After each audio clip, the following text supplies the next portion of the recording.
Assalamualaikum warahmatullahi wabarakatuh.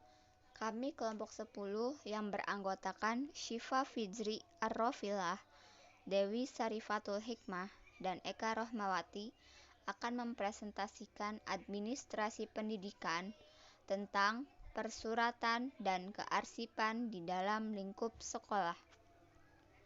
Di sini kita akan membahas persuratan di lingkup sekolah dan kearsipan di lingkup sekolah.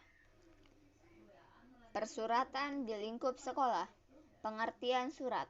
Menurut Kemendikbud nomor 091/U 1995, surat adalah suatu sarana komunikasi yang digunakan untuk menyampaikan informasi tertulis oleh satu pihak kepada pihak lain. Surat adalah setiap tulisan yang berisi pernyataan dari penulisnya dan dibuat dengan tujuan penyampaian informasi kepada pihak lain. Dari pengertian surat tersebut, dapat dikatakan bahwa surat termasuk alat komunikasi tertulis. Macam-macam surat.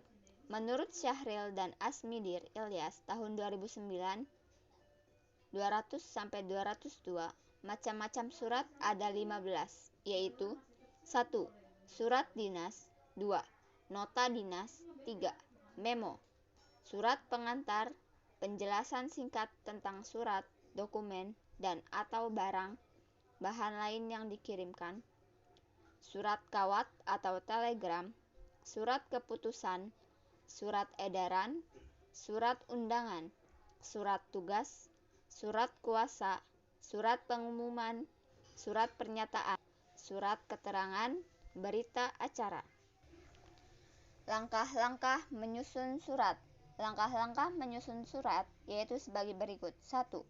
Sebelum mulai menulis surat, perlu ditetapkan dan dirumuskan terlebih dahulu permasalahan yang akan disampaikan di dalam surat itu.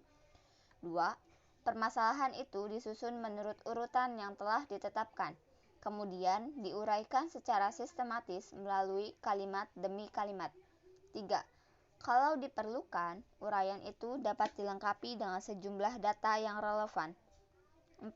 Setiap pokok persoalan hendaknya disusun dalam sebuah paragraf yang jelas. 5. Setelah selesai ditulis, surat itu hendaknya diperiksa kembali untuk mengetahui apakah masalah yang akan disampaikan sudah tuntas atau belum. 6. Jika masih ada masalah yang terlupakan, hendaknya masalah itu segera disisipkan. Demikian pula, jika ada penggunaan kalimat atau kata yang kurang baik atau penggunaan tanda baca kurang tepat, segera diperbaiki. 7. Semuanya telah lengkap dan dianggap memadai, barulah konsep itu diketik dengan rapi. 8. Sebelum ditandatangani, surat yang telah diketik rapi perlu diperiksa secara teliti sekali lagi. Berikut ini adalah langkah-langkah penulisan surat pribadi dan surat dinas atau surat resmi. Yang pertama, langkah-langkah penulisan surat dinas. Yang pertama, menentukan kepala surat sesuai dengan instansi, lembaga atau organisasi. Yang kedua, mencantumkan tanggal pembuatan surat, nomor surat, perihal, dan alamat tujuan surat. Yang ketiga, menulis isi surat secara jelas, singkat, lengkap, dan sopan.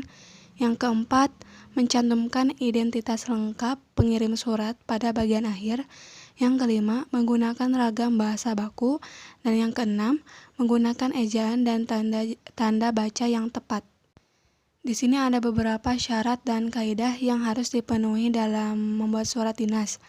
Di antaranya, menggunakan bahasa baku dan sesuai dengan unsur-unsur yang telah ditentukan. Surat dinas dapat berbentuk permohonan, surat tugas, perizinan, pemberitahuan, dan undangan. Selanjutnya, langkah-langkah penulisan dalam surat pribadi. Yang pertama, menyusun kerangka isi surat pribadi. Yang kedua, mengembangkan kerangka isi menjadi sebuah surat. Yang ketiga, menggunakan ragam bahasa akrab. Dan yang keempat, menggunakan ejaan dan tanda baca yang tepat. Dalam menulis surat pribadi, biasanya menggunakan bentuk bahasa yang tidak baku. Bahasa yang digunakannya biasanya bahasa sehari-hari dan sifatnya santai. dan unsur-unsur surat pribadi lebih sederhana daripada surat dinas. Selanjutnya, langkah-langkah pengelolaan surat. Untuk mengelola surat di sekolah, kepala sekolah mendelegasikan kepada tenaga administrasi. Kata mendelegasikan di sini artinya melimpahkan wewenang atau menyerahkan wewenangnya itu kepada tenaga administrasi sekolah yang memiliki kemampuan mengolah seluruh dokumen persuratan secara tepat dan akurat agar bisa ditindaklanjuti dalam waktu yang cepat.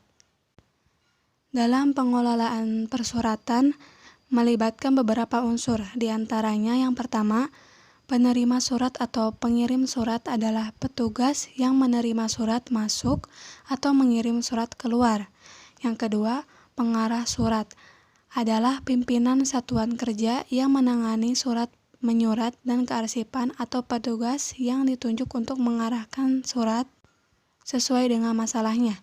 Yang ketiga, ada pengelola surat adalah petugas yang mengolah atau menyelesaikan isi surat. Yang keempat, penata arsip adalah petugas yang melaksanakan penataan arsip. Kemudian, kegiatan administrasi persuratan di sekolah meliputi menerima, mengumpulkan, mengelola atau membuat, menyimpan atau mengarsipkan, dan menyalurkan surat. Agar dapat mengelola surat dengan baik, maka pengelola persuratan atau tenaga administrasi sekolah perlu memahami beberapa dari surat, seperti pengertian surat, fungsi surat, bahasa surat, persyaratan surat yang baik, langkah-langkah menyusun surat, bagian-bagian surat dinas, bentuk surat dinas, wujud surat, jenis surat, sampul surat dinas, serta cara melipat surat dinas. Selanjutnya, pembahasan mengenai kearsipan di lingkup sekolah. Pengertian dari arsip sendiri berasal dari bahasa asing. Orang Yunani mengatakannya arkivum, yang artinya tempat untuk menyimpan. Sering juga kata tersebut ditulis arkeon, yang berarti balai kota atau tempat untuk menyimpan dokumen tentang masalah pemerintahan. Kemudian, pengertian dari kearsipan. Kearsipan ialah suatu proses kegiatan penerimaan, pencatatan, penyimpanan dengan menggunakan sistem tertentu, pemeliharaan, penemuan kembali secara efektif dan efisien, penyusutan serta sampai pemusnahan surat atau warkat. Menurut Dr. Andes Wursanto, kearsipan adalah proses kegiatan pengurusan atau pengaturan arsip dengan mempergunakan suatu sistem tertentu sehingga arsip-arsip dapat ditemukan kembali dengan mudah dan cepat apabila sewaktu-waktu diperlukan. Saya akan menjelaskan mengenai asas-asas pengelolaan kearsipan. Penentuan kebijakan pengorganisasian kegiatan pengelolaan surat atau arsip secara baku pada suatu instansi atau sekolah. Ada 3 asas pengelolaan arsip yang dapat diterapkan sesuai dengan tipe instansi atau sekolah, yaitu asas sentralisasi, asas desentralisasi, dan asas gabungan. Asas sentralisasi yaitu pengendalian kegiatan pengurusan surat atau arsip, baik itu surat masuk maupun surat keluar, sepenuhnya dibebankan dan dipertanggungjawabkan secara terpusat kepada satu unit dalam instansi tersebut.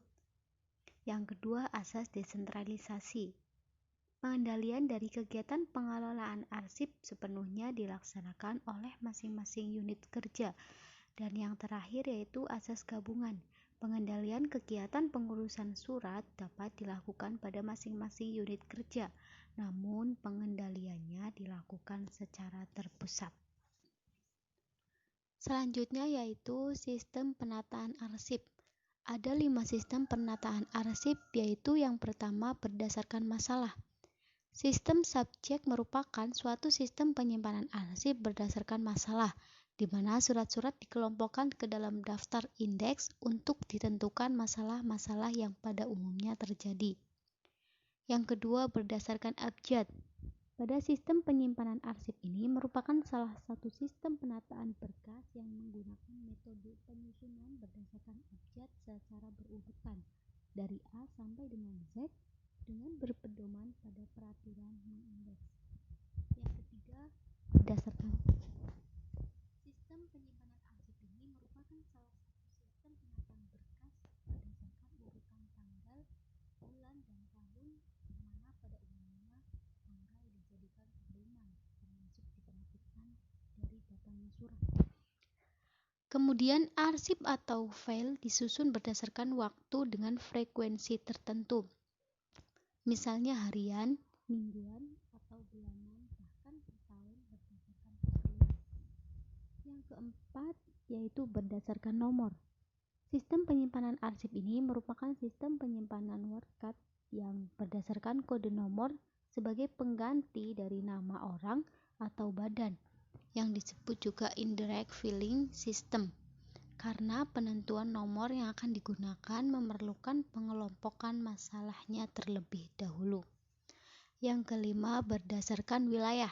Sistem penyimpanan arsip wilayah atau geografis adalah suatu sistem penyimpanan arsip berdasarkan pembagian wilayah atau daerah yang menjadi alamat suatu surat.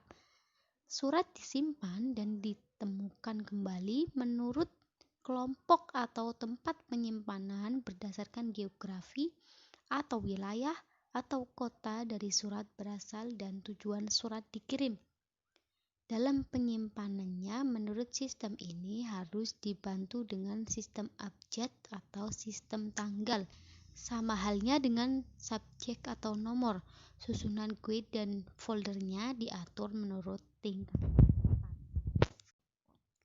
Selanjutnya yaitu prosedur penataan arsip. Ada 6 langkah prosedur penataan arsip.